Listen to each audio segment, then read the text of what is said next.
आज सुबह सुबह विमला जी मंदिर जाने के लिए तैयार हो गई थी। वह रोज नियम से मंदिर जाती थी। अभी दरवाजा हल्का खुला ही था कि उनकी बहू रोहिणी अपने पति संजीव से कहने लगी, मैं तो रोज सुबह सुबह की खटपट से परेशान आ गई हूँ। सुबह सुबह सोने भी नहीं देती तुम्हारी माँ। खुद तो नहा धोकर मंदिर के लिए निकल जाती है और दिन भर मैं ही सारा काम करने में लगी रहती हूँ। सारे घर का काम मुझे ही देखना होता है, लेकिन रोहिणी ऐसा तो नहीं है। पूरे घर का काम तुम ही करती हो। झाड़ू पोछा बर्तन के लिए तो काम वाली बाई रखी हुई है और मुझे मालूम है कि सब्जी साफ करना और काटने जैसे कुछ काम तो माँ भी कर लेती है, लेकिन तुम हो कि सुबह सुबह चिल्लाना शुरू कर देती हो। अजी झाड़ू पोछा और बर्तनों के अलावा भी बहुत सा काम होता है घर में। तुम्हारी माँ तो मंदिर में 2-3 घंटे लगाकर आती है। इतनी तक मैं सारा काम निपटा चुकी होती हूँ। मुझे तो एक बात समझ नहीं आती, जब इनका घर में दिल लगता ही नहीं तो तुम इन्हें किसी वृद्धाश्रम में क्यों नहीं छोड़ आते? वहाँ इन्हें इनकी उम्र की सहेलियां भी मिल जाएंगी। रोहिणी, मैं तुम्हें कितनी बार कह चुका हूँ, मेरी माँ के बारे में ऐसी बातें मत किया करो। मुझे तो समझ नहीं आता कि मैं तुमसे बात करके सिर खपाई कर ही क्यों रहा हूँ। तुम्हारा तो यह रोज का काम है। अब थोड़ी देर शांति से मुझे सोने दो। विमला जी अपने बेटे और बहू की सारी बातें सुन चुकी थी, लेकिन वह जानती थी कि यह तो उनकी बहू का रोज का काम है। उसने घर का माहौल ही ऐसा बना रखा था कि वहाँ कोई शांति से रह ही नहीं सकता था। इसलिए थोड़ी देर शांति में रहने के लिए विमला जी मंदिर चली जाया करती थी। बरसों पहले उनके पति की मृत्यु हो चुकी थी। इकलौते बेटे संजीव के अलावा उनका था ही कौन। संजीव उन्हें शादी के 8 साल बाद मन्नतें मांग मांग कर मिला था। यदि वे उसके साथ न रहती तो फिर कहाँ जाती। संजीव भी अपनी माँ का पूरा ख्याल रखता था। संजीव और रोहिणी का एक बेटा था, राजू, जिसे अपनी दादी माँ का साथ बहुत सुहाता था, लेकिन संजीव की पत्नी रोहिणी को अपनी सासू माँ की फूटी आंख नहीं सुहाती थी। जब भी विमला जी अपने पोते के साथ हंसती बतियाती तो बहू की घूरती नजरें उसकी हंसी को वहीं दबा देती और वह सहम कर रह जाती। राजू अपनी दादी से इतना अधिक प्यार करता था, एक पल भी वह उनके बिना बिताना नहीं चाहता था। यही बात रोहिणी को अच्छी नहीं लगती थी। संजीव जब भी शाम को दफ्तर से लौटकर आता तो अक्सर उनके सामने एक ही रट लगाए रखती कि मैं तो तुम्हारी माँ का काम करते करते थक चुकी हूँ। तुम्हारी माँ तो दिन भर पड़े पड़े खांसती रहती हैं। अब मुझे इनसे छुटकारा चाहिए। विमला जी की हमेशा यही कोशिश रहती, उनकी बहू पर काम का बोझ कम से कम रहे। तबीयत ठीक रही तो वह बहू के साथ उसके काम में हाथ बटा दिया करती थी। जब भी काम वाली बाई छुट्टी पर रहती तो बिना देर किए बर्तन भी साफ कर दिया करती थी, लेकिन बहू पर तो जैसे उन्हें वृद्धाश्रम भेजने का भूत सवार हो गया था, जिस कारण घर में हमेशा कलह का वातावरण रहता था। पर संजीव यह बात मानने को बिल्कुल तैयार नहीं था। इसी प्रकार ही काफी समय बीतता चला गया। आज रोहिणी के कुछ रिश्तेदार उनके घर आए हुए थे तो विमला जी को उसी समय खांसी छिड़ गई। वह काफी देर तक जोर जोर से खांसती रही। उस समय तो रोहिणी ने कुछ नहीं कहा, लेकिन रात को जब संजीव घर लौटा तो रोहिणी ने फिर से हंगामा शुरू कर दिया और जिद ठान ली कि अब मैं माजी को वृद्धाश्रम भेजकर ही दम लूंगी। रात को जब लोग सो रहे थे तो संजीव पानी पीने के लिए अपने कमरे से बाहर आया।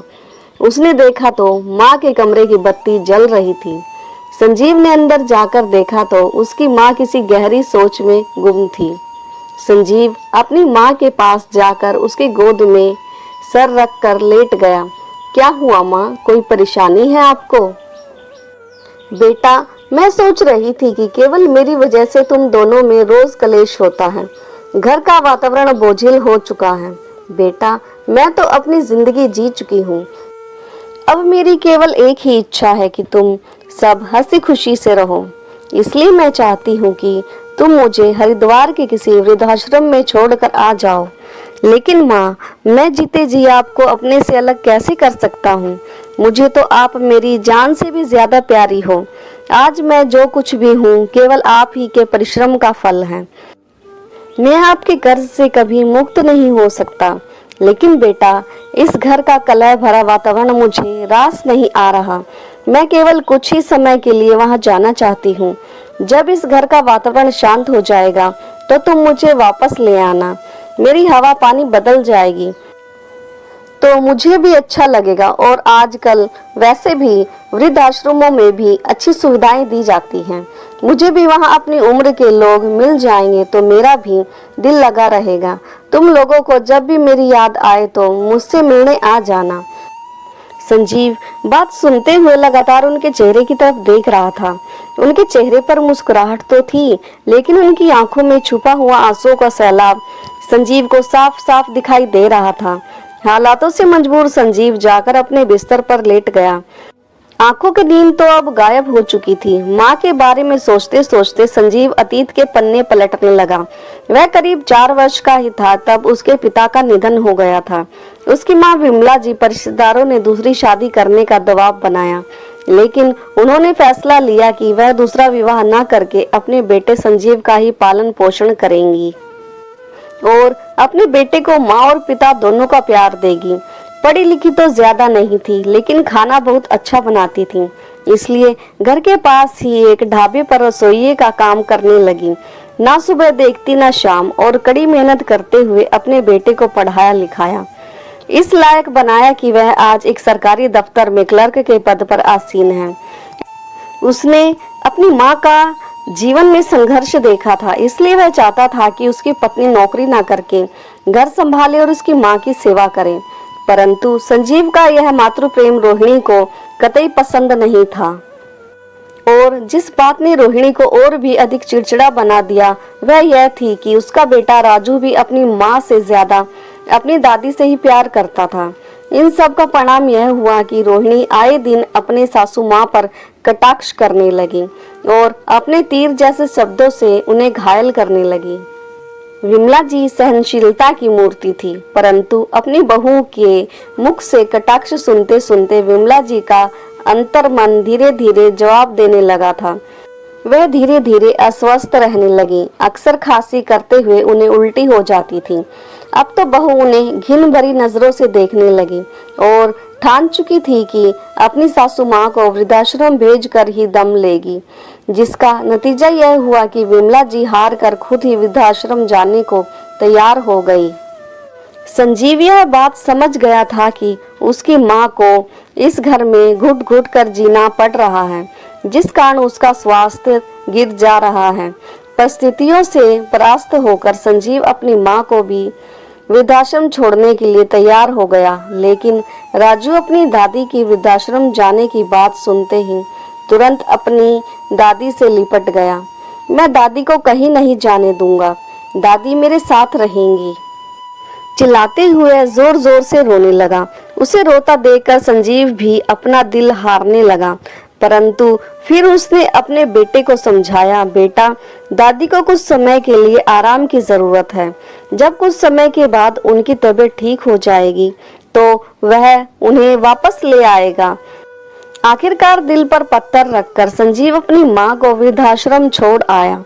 विमला जी के घर से जाने के बाद संजीव और राजू बहुत ही उदास हो गए, परंतु रोहिणी की खुशियों का ठिकाना नहीं रहा। राजू हर रोज स्कूल से आने के बाद अपनी दादी के कमरे में बैठा करता। रोहिणी से बहुत मनाती कि वह उसके पास आकर बैठे, परंतु वह वहीं अकेले बैठना ही पसंद करता था। उस दिन के बाद से संजीव भी अपनी नौकरी में और अधिक व्यस्त हो गया और 1 महीना कब बीत गया पता ही नहीं चला। बहुत बार संजीव सोचता कि जाकर अपनी माँ को वापस लेकर आए, लेकिन फिर किसी न किसी काम से व्यस्त हो जाता। ऐसे करते करते 2-3 महीने बीत गए और एक दिन वृद्धाश्रम से संजीव के पास फोन आया। आपकी माताजी श्रीमती विमला का बीती रात हार्ट अटैक से देहांत हो चुका है, आप तुरंत आश्रम पहुंच जाइए। यह बात सुनते ही संजीव सन्न रह गया और अपना सिर पकड़कर धड़ाम से जमीन पर बैठ गया। रोते हुए बोलने लगा, कितना क्रूर था मैं, जो अपनी माँ को वृद्धाश्रम छोड़ आया और उन्हें वापस लेकर आना तो दूर, मैं तो उनसे मिलने तक का समय ना निकाल पाया। मैं उस माँ को कैसे भूल गया जिसने अपना संपूर्ण जीवन मुझ पर कुर्बान कर दिया, जिसकी गोद में सिर रखते ही मैं सारी दुनिया की परेशानियां भूल जाया करता था। साक्षात ईश्वर का रूप थी मेरी माँ, और ऐसी पूजनीय माँ के जीवन के अंतिम पड़ाव में मैं उनके साथ में नहीं था। मैं ऐसा अनर्थ कैसे कर बैठा। संजीव की आंखों से निरंतर अश्रुधारा बहे जा रही थी। उसी समय रोहिणी भी बाजार से वापस लौट आई। देखा तो संजीव निढाल सर जमीन पर पड़ा हुआ था। रोहिणी उसे देखकर घबरा गई और उससे पूछने लगी, क्या हो गया, आप रो क्यों रहे हैं? रोहिणी को देखते ही संजीव जोर जोर से चिल्लाने लगा, सब तुम्हारा किया धरा है, यह केवल तुम्हारे कारण हुआ है, लेकिन मैंने किया क्या, कुछ बताइए तो। रोहिणी बोली तो संजीव भरे गले से बोला, तुम मेरी माँ से छुटकारा पाना चाहती थी ना। माँ ने हमेशा के लिए तुम्हें छुटकारा दे दिया। माँ यह दुनिया छोड़कर हमेशा हमेशा के लिए चली गई हैं। यह सुनते ही रोहिणी को झटका सा लगा और राजू यह सुनते ही जोर जोर से रोने लगा। रोहिणी संजीव से माफी मांगते हुए उसे सांत्वना देने लगी, हमें जल्दी हरिद्वार के लिए निकलना चाहिए, लेकिन बाहर तेज बारिश है। जैसे ही बारिश कम होगी हम चल पड़ेंगे। लेकिन बारिश हर बीते पल के साथ तेज होती जा रही थी।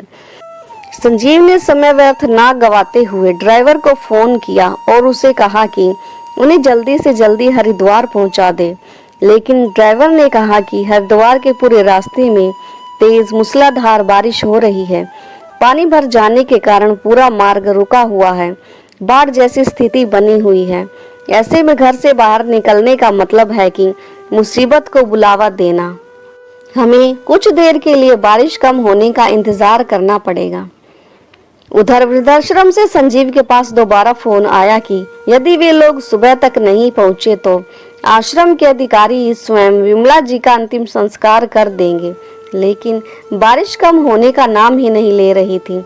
दुखी मन से संजीव बैठा हुआ यही सोचता रहा कि कब बारिश कम हो और कब वह यहाँ से चले। आत्मग्लानि से भरा वह केवल उसी समय को पछता रहा था जब वह अपनी माँ को वृद्धाश्रम में छोड़कर आया था। सारी रात बीत गई और सुबह हो चुकी थी, लेकिन अभी तक मूसलाधार बारिश नहीं रुकी थी। जब सुबह तक उनका जाना संभव नहीं हो पाया तो आश्रम में उसकी माँ का संस्कार कर दिया गया। करीब बीते 2 दिन बाद संजीव अपने परिवार के साथ आश्रम पहुंचा और अपनी माँ की अस्थियां गंगा में प्रवाहित करके रोते कल्पते खाली हाथ वापस आ गया। घर आकर संजीव और रोहिणी बहुत दुखी थे।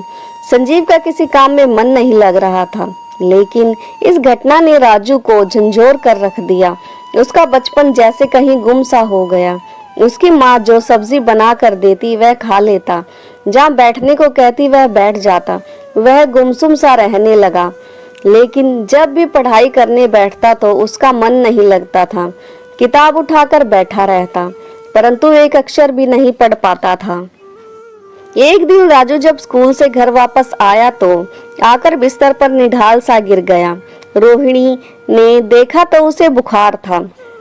थर्मामीटर पर पता चला कि बुखार 103 डिग्री था। रोहिणी घबरा गई और तुरंत संजीव को फोन किया। जल्दी से उसे डॉक्टर के पास लेकर गए और दवाइयां दी, परंतु बुखार उतरने का नाम नहीं ले रहा था। हमेशा 103-104 डिग्री के करीब रहता। रह रहकर राजू नींद में ही दादी माँ को बुलाता रहता। करीब 1 सप्ताह तक भी जब दवाइयों ने असर नहीं किया तो वे दोनों राजू को मनोचिकित्सक के पास लेकर गए।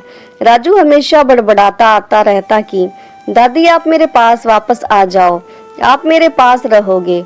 उसकी मानसिक स्थिति को देखते हुए डॉक्टर ने कहा, बच्चे के दिमाग पर बहुत बुरा असर पड़ा है। क्या वह इसकी दादी जी इसके साथ नहीं रहती? संजीव ने दादी जी के हरिद्वार छोड़ने से लेकर अब तक की सारी कहानी डॉक्टर साहब को बताई और बताया कि किस प्रकार से बच्चे की हालत में कोई सुधार नहीं आ रहा। उसकी बात सुनकर डॉक्टर ने उन्हें कहा, देखिए मैं जानता हूँ कि आपके लिए थोड़ा मुश्किल होगा, लेकिन इस समस्या से निपटने का केवल एक ही यही हल है।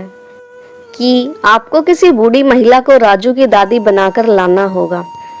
राजू पूरी तरह ठीक नहीं हो जाता। डॉक्टर साहब द्वारा बताई गई योजना संजीव और रोहिणी को कुछ अटपटी सी लगी, लेकिन वे अपने बच्चे के जीवन के लिए कुछ भी करने को तैयार थे। काफी कोशिश के बाद भी कोई बूढ़ी महिला नहीं मिली तो राजू की दादी बन सके। फिर रोहिणी ने संजीव से कहा, क्यों न किसी वृद्धाश्रम से दादी जी का इंतजाम किया जाए। विधि का विधान तो देखिए। जो रोहिणी राजू की सगी दादी को बोझ समझकर वृद्धाश्रम में छोड़कर आई थी, आज वही रोहिणी अपने बच्चे के जीवन की खातिर किसी अन्य महिला को वृद्धाश्रम से लाने को तैयार हो गई। डॉक्टर के सहयोग से हिसार के एक वृद्धाश्रम के संचालकों से बात की। उन्होंने बताया कि कुछ दिन पहले ही एक वृद्धा उनके आश्रम में आई है, जिसका कोई सगा संबंधी कभी मिलने नहीं आता। कुछ समय पहले उन्हें सिर में चोट आई थी, जिस वजह से उनकी याददाश्त जा चुकी है। वह अकेली हैं। अगर आप इन्हें घर में रखेंगे तो उनको कोई असुविधा नहीं होगी। वह बहुत ही हंसमुख है। संजीव डॉक्टर साहब के साथ गोमती जी से मिलने गया, जो कि दादी बन रही है, तो देखा कि वो बहुत मोटी, उनके सिर के बाल भी छोटे थे और वह चश्मा लगाती थी। उनके चेहरे पर कुछ चोटों के निशान थे। वहां से आने के बाद संजीव ने डॉक्टर साहब को बताया, मेरी माँ के बाल बहुत लंबे थे, वह बहुत पतली सी थी और चश्मा नहीं लगाती थी। पता नहीं राजू इन्हें अपनी दादी मानेगा या नहीं। डॉक्टर साहब ने कहा, आप सब कुछ मुझ पर छोड़ दीजिए। डॉक्टर साहब ने गोमती जी को अपने पास बिठाकर उन्हें राजू से मिलवाया। राजू ने पूछा कि आप तो भगवान जी के पास चली गई थी ना, फिर आप वापस कैसे आ गई और आप इतनी मोटी कैसे हो गई? आपके बाल कहाँ गए? डॉक्टर ने कहा, राजू तुम बीमार हो गए थे ना, इसलिए भगवान जी ने इन्हें तुम्हारे लिए वापस भेज दिया। यहाँ आश्रम में इन्होंने अपना खूब ध्यान रखा, खूब व्यायाम करते उनकी सेहत बहुत अच्छी हो गई। इनके साथ रहकर तुम भी इनके जैसे ही स्वस्थ हो जाओगे। यह बात सुनकर राजू बहुत ही खुश हुआ और दादी जी के गले लग गया। फिर अपनी माँ को कहने लगा, मम्मी मुझे बहुत भूख लगी है, घर चलो, मैं और मेरी दादी एक साथ खाना खाएंगे। उनकी बात सुनकर रोहिणी मन ही मन बहुत संतुष्ट हुई, लेकिन उसकी अंतरात्मा उसे धिक्कार रही थी कि काश वह अपनी सास के साथ दुर्व्यवहार नहीं करती तो उसे आज यह दिन न देखना पड़ता। गोमती जी बहुत जल्दी ही उनके घर में रच गई और राजू भी उनके साथ बहुत जल्दी घुल मिल गया। सब कुछ पहले जैसा लगने लगा, लेकिन रोहिणी अब पहले जैसी नहीं रही थी। वह ना तो दादी जी को कोई कड़वी बात कहती और ना ही उन्हें वह बोझ लगती थी, बल्कि उनका पूरा ध्यान रखती। लेकिन राजू को अपनी दादी जी में एक परिवर्तन नजर आया। सोचने लगा कि उसकी दादी तो उसे हिंदी विषय पढ़ाती थी, लेकिन अब वह सब कुछ भूल गई हैं। संजीव ने उसे समझाया कि अब दादी पहले से ज्यादा बूढ़ी हो गई हैं और इस उम्र में याददाश्त कमजोर हो जाती है, इसलिए तुम्हें पढ़ा नहीं पाती हैं। फिर राजू कहने लगा, कोई बात नहीं पापा, फिर भी मैं बहुत खुश हूँ। अब मम्मी भी दादी जी को डांटती नहीं। संजीव के मन में एक बहुत बड़ी कसम थी कि काश ऐसा वातावरण मेरी माँ के समय में भी होता। उसे रह रहकर अपनी माँ की याद कचोटती रहती और बार बार उसका मन ग्लानि से भर उठता था। कभी कभी तो अकेले में दुख से कातर हो उसकी आंखों में आंसू उमड़ पड़ते थे। आज संजीव सुबह उठा तो अपनी माँ को याद करके उदास हो गया। तभी राजू उसके सामने मुस्कुराता चेहरा लेकर आया। क्या पापा आप रो रहे हैं? अब तो दादी भी हमारे पास आ गई हैं। पापा, मेरे पास आपकी उदासी दूर करने का एक बहुत अच्छा आइडिया है। आज आप ऑफिस नहीं जाएंगे, हम सब शॉपिंग पर चलेंगे। मेरी और दादी की पसंद की चीजें लेंगे और खरीदेंगे और शाम को हम सब पार्क जाएंगे। संजीव भी बहुत उदास था तो कुछ देर सोचकर बोला, चलो भाई, आज तुम्हारी बात मान ही लेते हैं। इतना सुनते ही राजू खुशी से उछल गया। सभी लोग जल्दी से तैयार होकर शॉपिंग के लिए निकल गए। सभी का दिल उमंग और प्रसन्नता से भरा हुआ था। शॉपिंग के बाद उन्होंने रेस्टोरेंट में खाना खाया और शाम को पार्क में खूब मस्ती की। जब घर लौटने का समय हुआ तो सभी लोग गाड़ी में बैठने लगे। संजीव और रोहिणी गाड़ी में बैठ चुके थे और दादी जैसे ही गाड़ी का दरवाजा खोलने लगी तो राजू ने देखा कि सड़क के दूसरी ओर आइसक्रीम पार्लर था। उसने अपनी दादी से कहा, दादी आइसक्रीम खानी है, चलो ना। ऐसा करते ही वह उनका हाथ पकड़कर तेजी से दौड़ने लगा। दादी ने देखा सामने से तेज गति की कार बेकाबू होकर आ रही थी और राजू को बचाने के इरादे से उन्होंने उसका हाथ तेजी से पीछे की ओर खींचा। राजू तो गाड़ी से बच गया, लेकिन दादी माँ को गाड़ी से टक्कर लग गई। वह कुछ दूरी पर जाकर गिरी और उसके सर से खून की धारा बहने लगी। रोहिणी और संजीव एकदम घबरा गए। क्षण भर की भी देरी न करते हुए वे उन्हें लेकर पास के अस्पताल में पहुंचे। उन्होंने वृद्धाश्रम के संचालक को भी शीघ्र अस्पताल में आने को कहा। डॉक्टर ने तुरंत उनका इलाज शुरू कर दिया और बताया कि उनके सिर पर ज्यादा चोट आई है, जबकि शरीर पर ज्यादा चोटें नहीं हैं। कुछ समय बाद वृद्धाश्रम के संचालक भी पहुंच गए। संजीव ने देखा कि दादी जी के होठ कांपने लगे थे और वे गुड्डू गुड्डू बोलने लगे। संजीव को यह शब्द सुनकर अपने कानों पर विश्वास नहीं हुआ, क्योंकि यह उनके बचपन का नाम था और इस नाम से केवल उन्हें उनकी माँ ही पुकारा करती थी। संजीव हैरान रह गया और बोला, इस नाम से तो मुझे मेरी माँ पुकारा करती थी। वृद्धाश्रम का संचालक तुरंत ही सारा मामला समझ गया और बोला कि कुछ समय पहले इस माता जी का एक्सीडेंट हो गया था। उनके सिर पर गंभीर चोट आई थी, जिससे उनकी स्मृति चली गई थी। मुझे लगता है कि वापस उसी जगह चोट आने के कारण उनकी स्मृति वापस लौट आई है। थोड़ी देर में दादी जी को होश आया और उन्हें सभी को पहचानना शुरू कर दिया और संजीव को देखते ही उनकी आंखों में आंसू आ गए। संजीव तुरंत अपनी माँ से लिपट गया और रोते हुए बोला, माँ अब हम कभी नहीं बिछड़ेंगे। मृत्यु भी हमारे प्यार के समक्ष हार गई, क्योंकि जिस इंसान का दाह संस्कार हो चुका हो वह इंसान साक्षात जीवित सामने हो तो इससे बड़ा आश्चर्य क्या होगा संसार में। अपने बेटे राजू को देखकर संजीव बोला, बेटा तुम्हारी दादी अब बिल्कुल ठीक है। राजू यह सुनकर खुशी के मारे उछल पड़ा और सॉरी दादी कहकर अपनी दादी से लिपट गया। रोहिणी भी रोते रोते सासू माँ से अपने व्यवहार के लिए क्षमा याचना करने लगी। इस करुण दृश्य को देखकर वहां उपस्थित सभी लोगों का मन भर गया। सभी लोग संजीव और उसके परिवार को खूब बधाइयां दे रहे थे। पूरे परिवार की खुशियों का ठिकाना नहीं रहा। लेकिन हैरानी की बात तो यह थी कि आश्रम वालों से इतनी बड़ी गलती हुई कैसे। यह जानने के लिए संजीव ने हरिद्वार के आश्रम में फोन किया और पूरी घटना बताई और गलती कहां पर हुई इसकी जानकारी मांगी। तो अगले दिन संचालक ने आकर जो कुछ बताया वह आश्चर्यजनक था। आश्रम में विमला नाम की 2 महिलाएं थीं। इत्तेफाक की बात थी कि जिस दिन विमला देवी की मृत्यु हुई उसी दिन ही आपकी माता जी यानी कि विमला वर्मा जी का पैर फिसल जाने के कारण सिर में चोट लगी थी। क्योंकि चोट गहरी थी इसलिए इलाज के लिए इन्हें हिसार के अस्पताल में भेजा गया और इलाज के बाद इन्हें वहां के वृद्धाश्रम में ठहराया गया। विमला देवी जी का कोई भी सगा संबंधी नहीं था और आश्रम के प्रमुख देख रेख करने वाले साधु राम जी का तबादला हो चुका था।